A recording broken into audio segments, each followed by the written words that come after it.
lot of my poems are based on newspaper headlines. I work for a newspaper, and I spend a lot of time just looking through the old library files and finding intriguing headlines and stuff. And this was actually in the news a lot. It was on television. There was a woman who burst into a California courtroom and shot and killed a man who was about to go on trial for raping her daughter. Very young daughter. I think she may have been about 7 or 8 years old. So this came out of that. At first, she tried doing what they told her to do. She put her pain in the Lord's hands. But the Lord wasn't playing that. He hurled it right back at her, much too busy that day for her brand of sorrow. So she prayed until her knees screamed. She prayed in the twilight that was warped and unreasonable. She prayed over the ghost with her daughter's name. At each amen, she touched the child's quivering cheek with the back of her hand. And finally, she called the Lord son of a bitch. It was then she realized how late it really was, how the very passage of time had slapped her silly. So she dressed carefully. Thick, dark fabrics, shoes with soles of rubber, a woolen scarf in deep hues of blue, no jewelry, a petticoat. And they led him in, chained at the wrist, reeking of what he had taken. Her daughter's soul rained down hard upon his shoulders, her pleas still singing in his ears, his eyes moving like any other eyes, his feet pointed forward and holding his weight like any other feet. But the air around him, all wrong, his smile rising up dark and slapping. Lord, just about had it, she whispered. I'll blow this plane sky high. I'll send it back to you in pieces. After that, it wasn't hard. It wasn't hard at all for her to end what he held in his eyes with what she held in her hands.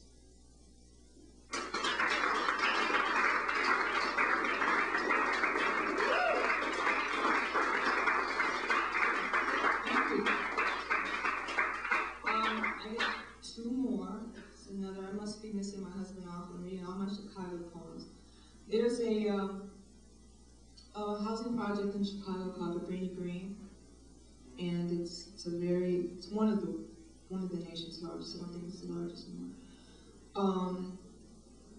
But there are always a lot of people hanging out on the sidewalks, as happens in those areas. And I was coming back from work one day, and that was at a stage where I thought I had to dress for success, so I had a little briefcase and a little navy blue wool suit, and a little rep tie, And I had to walk past Cabrini Green, so this brother was out on the sidewalk, and he propositioned me in no uncertain terms. And I thought about it all day. Yeah, it was deep. And then I realized there was this whole thing going on. It's like, well, why didn't I stop? I didn't stop because I was like bourgeois, and he was a street people, And I thought, oh, you've gone too far, Pat. You gotta get back home, So this is known in Chicago as my Cabrini Green poem, and it starts out with what the guy said to me. What he said to me. Hey, Miss Lady, bring your fine ass over here and talk to me. I never assumed it a casual flirtation. I knew you were as serious as the sidewalk you stood on, from your studiously gaping gym shoes to the Adidas symbol shaved carefully into the back of your hair. I knew you hissed, hey, Miss Lady, exactly the way you meant to, with promises of nickel wine and deep kisses in a moon-washed Cabrini corner. Even the industrious rumble of Division Street traffic couldn't drown out the answer to my headache screaming from the front of your jeans. Wrapped in wool and Oxford, briefcased and correct, I scurried past your steamy threat with just a bit of inherited shimmy, and you saw it in me, the bottom line I've tried for so long to hide.